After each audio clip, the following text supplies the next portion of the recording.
Hello dear students, आप सभी का फिर से वेलकम इस क्लास में। हम क्लास 12th का फिजिक्स पढ़ रहे हैं और उसमें जो करंट इलेक्ट्रिसिटी वाला चैप्टर है वो पढ़ रहे थे। और आज का जो हमारा टॉपिक है वो है सिमेट्रिक सर्किट। तो आप आज की हेडिंग लगा लीजिए सिमेट्रिक सर्किट। तो बहुत से केसेस में जब कॉम्प्लिकेटेड आपको सर्किट दिया जाता है और वो इजिली आपको सीरीज पैरेलल कॉम्बिनेशन समझ में नहीं आता है तो हमको देखना पड़ता है क्या इसमें सिमेट्री है। तो यहाँ पे आज हम समझेंगे कि सिमेट्री के कॉन्सेप्ट से हम कैसे कॉम्प्लिकेटेड सर्किट को ईजी कर सकते हैं।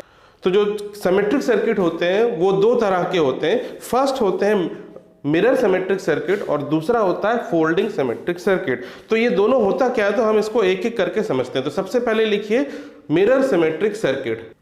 तो देखिए ये सर्किट यहाँ दिया है, ये एक टिपिकल केस है मिरर सिमेट्री का और यहाँ पे हम मिरर सिमेट्री के कॉन्सेप्ट को अप्लाई करते हैं। तो देखिए हम मिरर सिमेट्री कहाँ लगाते हैं, जहाँ पे आप एक एक्सिस ऑफ सिमेट्री बना सके और उसके लेफ्ट और राइट साइड आपको सेम सिमेट्रिक नेटवर्क दिखे। तो जैसे हमको यहाँ पे ए और बी पॉइंट के अक्रॉस रेजिस्टेंस इक्विवेलेंट रेजिस्टेंस निकालना है। यहाँ पे 3R का रेजिस्टेंस लगा है, यहाँ भी 3R, यहाँ 6R, यहाँ 6R और ये 5R का रेजिस्टेंस लगा हुआ है। यदि मैं 5R जो रेजिस्टेंस है इसके अक्रॉस एक लाइन ड्रॉ करूं और ये हमारा एक्सिस ऑफ सिमेट्री हो जाए, ठीक है। तो इस लाइन के लेफ्ट हैंड साइड देखिए और राइट हैंड साइड देखिए, आपको सिमिलर नेटवर्क दिख रहा है। यहाँ 3R है, इसके अपोजिट इसका मिरर इमेज ये बन रहा है 3R, ये 6R है, इसके इधर बन रहा है मिरर इमेज 6R। देखिए तो अब अगर हमको ऐसा सर्किट मिल रहा है जहां आपको सिमेट्री मिल रही है तो जो आपका एक्सिस ऑफ सिमेट्री है उसके हर पॉइंट पे पोटेंशियल सेम हो जाता है। सिमेट्रिक नेटवर्क के केस में आप ध्यान रखिएगा जो आपका एक्सिस ऑफ सिमेट्री है उसके हर पॉइंट पे पोटेंशियल सेम हो जाता है। कहने का मतलब ये है इस सर्किट में ये वाला जो पॉइंट है और ये वाला जो पॉइंट है इन दोनों के बीच कोई पोटेंशियल डिफरेंस नहीं है। यहाँ जितना पोटेंशियल होगा यहाँ भी उतना ही पोटेंशियल होगा। अगर यहाँ और यहाँ सेम पोटेंशियल हो गया तो इसका मतलब क्या है, इस ब्रांच में कोई भी करंट फ्लो नहीं होगा, यहाँ पे I होगा 0। अगर यहाँ पे कोई करंट फ्लो नहीं होगा और I होगा 0 तो ऐसी ब्रांच को हम सर्किट से हटा सकते हैं। तो अगर ये सिमेट्री हमको मिल गई है और जो एक्सिस के अक्रॉस आपको जो पॉइंट मिले हैं वो सेम पोटेंशियल के हैं तो इसको आप हटा सकते हैं। अब देखिए अगर इसको हमने हटा दिया तो अब देखिए क्या हो गया, ये 3R और 3R ये क्या हो गया, सीरीज में हो गया और ये 6R और ये 6R सीरीज में हो गया। अब इसको आसानी से हम सॉल्व कर सकते हैं। तो अगर इसका हम एक और इक्विवेलेंट सर्किट बनाएं तो इस तरीके से बना सकते हैं। ये तो पॉइंट A हो गया और यहाँ पे अब केवल 2 की जगह एक ही रेजिस्टेंस होगा और जिसकी वैल्यू होगी 6R और 6R और नीचे भी 2 के बजाय अब एक ही रेजिस्टेंस होगा और इसकी वैल्यू होगी 6 + 6 12R, ठीक है। और ये पॉइंट B। अब आप आसानी से इसको निकाल सकते हैं। ये दो पैरेलल कॉम्बिनेशन का फॉर्मूला लगा के 1/R equivalent is equal to 1/6R + 1/12R। इनका एलसीएम हो जाएगा 12R और ऊपर हो जाएगा 2 + 1 तो 3/12R और ये 3 12 से कट जाएगा तो 1/4R। तो R इक्विवेलेंट कितना हो गया इनके बीच, सिंपली 4R। तो इसका जो इक्विवेलेंट आ रहा है 4R। तो देखिए इस तरीके से होता है सॉल्व। और अगर आप चाहें तो इसको एक और तरीके से भी किया जा सकता है। तो जैसे कि हमने बोला ये पॉइंट और ये पॉइंट जो है इस सर्किट का सेम पोटेंशियल का होगा। अगर ये दोनों सेम पोटेंशियल के हैं तो ये दो पॉइंट को आप स्क्वीज करके जोड़ सकते हैं। अगर हम इसको जोड़ देंगे तो देखिए क्या हो जाएगा सर्किट में चेंजेस। तो देखिए अब ये जो सर्किट है ये इस तरीके से आपको देखने लगेगा। यदि ये दो पॉइंट को आपने जोड़ दिया, ये देखिए हमने जोड़ दिया तो ये इस तरीके से सर्किट दिखेगा। तो अब इस केस में क्या हो रहा है, देखिए 3R और 6R ये आपको पैरेलल दिख रहा है और ये जो 3R और 6R ये भी पैरेलल है। तो हम इसका अगर इक्विवेलेंट निकालें तो इक्विवेलेंट रेजिस्टेंस कितना होगा इनका, R equivalent is equal to 1/3R + 1/6R। LCM हो गया 6R, ये हो गया 2 + 1 दैट इज 3/6R और ये 3 से कट गया तो 1/2R। तो ये है 1/R इक्विवेलेंट, तो R इक्विवेलेंट हो जाएगा 2R, ठीक है। तो इसका मतलब ये हुआ ये दोनों रेजिस्टेंस का इक्विवेलेंट हुआ 2R तो इन दोनों का भी तो इक्विवेलेंट 2R होगा। तो अब हम एक नया सर्किट बना सकते हैं इसके equivalent. This is point A। अब यहाँ एक रेजिस्टेंस है जो कि है 2R का और फिर यहाँ एक और रेजिस्टेंस है ये भी है 2R का और ये पॉइंट B। तो इसका इक्विवेलेंट ये हो गया। अब 2R और 2R सीरीज में हो गए तो इनको आप जोड़ देंगे तो जो टोटल रेजिस्टेंस इक्विवेलेंट वो आ गया 4R। तो देखिए जब हमने पिछले केस में किया था, जब इन दोनों को सीरीज लेके किया था तब भी वही आंसर आ रहा था, अब इन दोनों को जब पैरेलल लेके किया तब भी वही आंसर आ रहा है। तो इसको अलग अलग तरीके से आप कर सकते हैं जो भी आपको सूट करे। तो ये था एक एग्जांपल हम कैसे मिरर सिमेट्री वाले क्वेश्चंस को कर सकते हैं। अब सेकंड देखेंगे फोल्डिंग सिमेट्रिक सर्किट। तो देखिए ये है एग्जांपल एक फोल्डिंग सिमेट्रिक सर्किट का। अब यहाँ पे देखिए ये सर्किट में ए बी के अक्रॉस आपको इक्विवेलेंट रेजिस्टेंस निकालना है और इसमें देखिए कौन कौन से रेजिस्टेंस लगे हैं। ये 3R 6R 3R 6R and 5R। तो अगर हम 5R के अक्रॉस अगर एक लाइन खींचें तो इसके लेफ्ट हैंड और राइट हैंड साइड आपको इक्वल सर्किट नहीं मिलेंगे, आपको सिमेट्रिक सर्किट नहीं मिलेंगे। तो AB के परपेंडिकुलर कोई भी लाइन खींचेंगे आपको किसी भी पॉइंट पे आपको सिमेट्री नहीं मिल रही है। लेकिन अगर AB के अक्रॉस AB से होता हुआ अगर एक लाइन खींचेंगे तो ये जो लाइन है आपको एक सिमेट्रिक नेटवर्क देगी, इस लाइन के ऊपर और इस लाइन के नीचे। देखिए इस लाइन के ऊपर क्या है 3 और इसके अपोजिट यहाँ 3 और यहाँ 6 और इसके अपोजिट यहाँ 6। तो ये केस बन जाता है फोल्डिंग सिमेट्रिक का। और इसको हम फोल्डिंग सिमेट्रिक सर्किट क्यों कहते हैं, तो ये जो एक्सिस है AB के अक्रॉस अगर यहाँ से आप सर्किट को ऐसे फोल्ड कर सके, मान लो ये जो हमने एक पेपर में डायग्राम बनाया है, आप यहाँ से पेपर को फोल्ड कीजिए AB से और AB लाइन से होता हुआ इसको फोल्ड करेंगे तो ये 3 इस 3 के ऊपर जाएगा, ये 3R के ऊपर जाएगा और ये 6R के ऊपर जाएगा। यदि आप इसको फोल्ड कर देंगे तो ये दोनों ओवरलैप हो जाएंगे, एक दूसरे को ऊपर ओवरलैप हो जाएंगे, इसलिए हम इसको फोल्डिंग सर्किट कहते हैं। अब फोल्डिंग सर्किट है, यहाँ पे फोल्डिंग सिमेट्री है, तो इस केस में क्या होगा, इसके हर एक पॉइंट में पोटेंशियल सेम होगा अपोजिट साइड। कहने का मतलब ये जो पॉइंट है इसका अपोजिट पॉइंट ये है, तो इनका जो पोटेंशियल है सेम होगा। मान लो इसका पोटेंशियल है VA और इसका भी पोटेंशियल होगा VA, वैसे ही इस पॉइंट का पोटेंशियल होगा VB, इस पॉइंट का पोटेंशियल भी होगा VB और इस पॉइंट का पोटेंशियल होगा VC मान लेते हैं और इस पॉइंट का पोटेंशियल होगा VC। अब फोल्डिंग सर्किट में देखिए हर एक करेस्पॉन्डिंग जो साइड का जो पोटेंशियल है वो सेम है, तो इसका मतलब क्या होगा, जैसे जो बीच वाली ब्रांचेस है जैसे यहाँ यहाँ यहाँ, तो सॉरी इस ब्रांच में कोई भी करंट फ्लो नहीं होगा, यहाँ पे 0 करंट होगा। तो ये वाला जो बीच का जो रेजिस्टेंस है आप इसको निकाल सकते हैं। अगर ये रेजिस्टेंस निकल गया तो ये आपको सीरीज में दिखेगा, ये आपको सीरीज में दिखेगा, फिर उसको आप सॉल्व कर सकते हैं। तो इसको अभी मैं मान लो यहाँ से हटा दूं, ठीक है। अगर ये हट गया तो आपको ये सीरीज में दिख रहा है और ये सीरीज में दिख रहा है, तो ये कितना हो जाएगा 3R + 6R, ये हो गया 9R। तो एक रेजिस्टेंस यहाँ बना देते हैं, ये हो गया 9R, ठीक है। और नीचे भी 9R हो जाएगा, ये हो गया 9R और ये इधर A और B। अब ये 9R और 9R ये पैरेलल में, तो इनका इक्विवेलेंट कितना हो जाएगा 9R/2, इनका आधा हो जाएगा। तो इस तरीके से इसका इक्विवेलेंट आ रहा है 9R/2। इस तरीके से आप कर सकते हैं। इसको करने का एक और तरीका है, जब भी फोल्डिंग सिमेट्रिक वाला सर्किट आए तो हम क्या कर सकते हैं, क्योंकि ये और ये पैरेलल में होंगे, क्यों होंगे, देखिए 3R के अक्रॉस पोटेंशियल कितना है VA VB और यहाँ भी 3R के अक्रॉस पोटेंशियल कितना है VA VB। तो इसका मतलब है ये दोनों पैरेलल हो गए।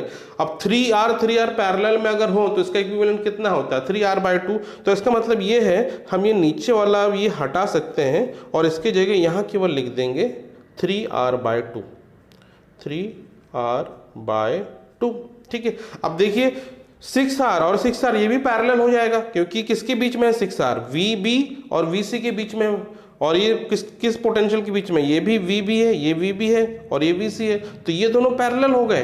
अब पैरेलल हो गए तो इसको हम हटा सकते हैं यहाँ से और इसको कर देंगे 6R/2 यानी 3R, इसका आधा हो जाएगा, ये हो जाएगा 3R, ठीक है। अब ये बीच वाले रेजिस्टेंस का क्या करें, तो बीच वाला रेजिस्टेंस यहाँ भी रिडंडेंट हो जाएगा, क्योंकि यहाँ से कोई करंट फ्लो नहीं होगा, तो बीच वाले रेजिस्टेंस का कोई काम ही नहीं है। तो अब हमको क्या मिल गया 3R/2 एंड 3R, ये सीरीज में हो गए। अब इसका इक्विवेलेंट निकालेंगे तो सिंपली आपको जोड़ देना है 3R/2 + 3R, इसको जोड़ देंगे, एलसीएम 2 आएगा, दिस इज 3R + 6R और ये कितना हो गया 9R/2। तो दोनों तरीके से आप कर सकते हैं। तो फोल्डिंग सिमेट्री में आप ध्यान रखिए, जो भी एक्सिस ऑफ सिमेट्री है, जो पोटेंशियल जिस टर्मिनल के अक्रॉस आपको निकालना है वो एक्सिस ऑफ सिमेट्री है, तो उसके आधा नेटवर्क आप मिटा दीजिए और उसके जो बाकी जो नेटवर्क है उसमें जो रेजिस्टेंस है उसको आप केवल हाफ करके सॉल्व कर लेंगे तो आपका आंसर आ जाएगा। तो इस तरीके से आप फोल्डिंग सिमेट्रिक के क्वेश्चन करते हैं। ठीक है, अब इसके कुछ और क्वेश्चन करते हैं। तो देखिए यहां पे एक क्वेश्चन आपको दिया हुआ है, टर्मिनल ए और बी के अक्रॉस इक्विवेलेंट आपको रेजिस्टेंस निकालना है और यहां पे आप मिरर सिमेट्री का जो केस है उससे हम इसको सॉल्व करेंगे, क्योंकि फोल्डिंग सिमेट्री तो यहाँ नहीं बन रही है लेकिन मिरर सिमेट्री बन सकती है। और देखिए रेजिस्टेंस यहाँ दिया हुआ है, ट्रायंगुलर फॉर्म में दिया हुआ है, ये आर, सभी की वैल्यू आर आर आर है और ये 2r है। तो यदि अगर हम इस वाले मिडिल वाले ब्रांच से एक एक्सिस खींचें तो ये हमारा एक्सिस ऑफ सिमेट्री बन जाएगा इस तरीके से। तो ये जो आपको बीच वाली लाइन दिख रही है इसके लेफ्ट साइड देखिए, ये आर इसका मिरर ये आर, ये आर इसका मिरर ये आर। अब लेकिन यहाँ पे जो है यहाँ पे 2r है, यहाँ पे तो एक ही रेजिस्टेंस है, यहाँ कैसे सिमेट्री हम बनाएं? तो देखिए 2r को हम स्प्लिट कर सकते हैं r और r में, दो रेजिस्टेंस जो सीरीज में लगे हैं। ठीक है, तो इसको अगर मैं यहाँ लिख दूं r और इसको यहाँ लिख दूं r, ठीक है, तो r प्लस r तो 2r हो जाएगा क्योंकि सीरीज में। तो यहाँ पे जो भी है रेजिस्टेंस, अगर एक ही रेजिस्टेंस है हम उसको सिमेट्री बनाने के लिए स्प्लिट कर सकते हैं। रेजिस्टेंस या नेटवर्क में कोई चेंजेस नहीं आएगा। तो अब देखिए इसका मिरर ये बन गया, सर्किट में कोई चेंज नहीं आया। तो इसका मतलब क्या है, ये पॉइंट और ये पॉइंट, इनके बीच का पोटेंशियल सेम होगा। तो इसका मतलब है ये वाला जो रेजिस्टेंस है ऊपर वाला, ये आर का इस सर्किट में कोई काम नहीं है, इसमें कोई करंट फ्लो नहीं होगा, तो इसको हमने हटा दिया। अब क्या कर सकते हैं, ये पॉइंट और ये पॉइंट, इनका पोटेंशियल सेम है, तो चाहे तो आप इनको तीनों को जोड़ दें पॉइंट को, या एक और तरीका है, ये आर और ये आर सीरीज में है, ये आर और ये आर सीरीज में है और ये आर और ये आर सीरीज में, तो इनको जोड़ के फिर बाद में इनका पैरेलल कॉम्बिनेशन निकाल लेते हैं। तो हम इसी तरीके से करते हैं, ये आर और ये आर जो है ये सीरीज में है तो इसका एक ही रेजिस्टेंस अब बना देते हैं। तो ये जो है पॉइंट इसको ए बना देते हैं और देखिए यहाँ पे इस तरीके से आपको 3 ब्रांचेस दिखानी है ए और बी के बीच। तो पहली ब्रांच ये वाली है, r प्लस r हो गया 2r, तो यहाँ 2r लिख देते हैं। दूसरी बीच वाली है, ये भी 2r हो गया, और तीसरी ब्रांच नीचे वाली और ये भी 2r हो गया। अब इनका इक्विवेलेंट निकालेंगे तो तीनों पैरेलल में है, तो तीनों में आप पैरेलल का फॉर्मूला लगा दीजिए। तो simply r equivalent will be 2r/3, ये आपका आंसर आ जाएगा। तो इस तरीके से आप देखिए कितना कॉम्प्लिकेटेड सर्किट था, इसको हम मिरर सिमेट्री के हेल्प से आसानी से सॉल्व कर सकते हैं। अब ये देखिए नेक्स्ट क्वेश्चन है, ये सर्किट आपको दिया है और यहाँ पे ए बी के अक्रॉस आपको निकालना है इक्विवेलेंट रेजिस्टेंस। तो अब इससे पहले कि मैं आपको आगे बताऊं तो एक बार आप ये वीडियो को यहीं पॉज करो और पॉज करके इसको सॉल्व करने की कोशिश करो, इसका क्या आंसर आएगा, फिर ये वीडियो को आगे कंटिन्यू करो तो आपको समझ में आएगा और मजा भी आएगा कि आपका सही है सॉल्यूशन या नहीं है। तो देखिए इसको आप पहले सॉल्व कर लीजिए, फिर मैं इसको वीडियो को आगे कंटिन्यू करिएगा। तो मैं इसको बता रहा हूँ, इसको हम 2 मेथड से कर सकते हैं। दोनों मेथड जो हमने पढ़ा है, एक तो मिरर सिमेट्रिक वाले मेथड से और एक फोल्डिंग सिमेट्री वाले मेथड से भी किया जा सकता है। दोनों में आपको सेम आंसर आएगा। यदि मैं मिरर सिमेट्री की बात करूं तो एक्सिस ऑफ सिमेट्री क्या बनेगा, देखिए ये जो बीच से जो लाइन जा रही है ये आपका बन जाएगा एक्सिस ऑफ सिमेट्री। इसके LHS और RHS में देखिए सेम नेटवर्क है, इस R का मिरर ये R है, ये R का मिरर ये R है और ये R का मिरर ये R है। तो अब ये सिमेट्रिक नेटवर्क मिल गया, तो इसका मतलब क्या है, ये पॉइंट और ये पॉइंट, तो इसका मतलब क्या हुआ, ये सारे पॉइंट सेम पोटेंशियल के होंगे। अगर सेम पोटेंशियल के हुए तो इसका क्या मतलब है, यहां से यहां के ये बीच का रेजिस्टेंस का कोई मतलब नहीं है, रिडंडेंट हो जाएगा, यहाँ कोई करंट नहीं होगा। वैसे ही ये आप इसको हटा सकते हैं, ये भी रिडंडेंट हो जाएगा, यहाँ कोई करंट नहीं होगा। तो अब देखिए ये आसान हो गया, ये 2r हो जाएगा सीरीज में, r प्लस r, ये r प्लस r, ये r प्लस r, ये तीनों सीरीज में हो जाएंगे और वो तीनों पैरेलल में हो जाएंगे। तो अब इसको हम इसका इक्विवेलेंट अगर सर्किट बनाए तो इस तरीके से हम बना सकते हैं। तो ये तो पॉइंट A है, यहाँ से आपको 3 ब्रांचेस मिलेंगी, एक ये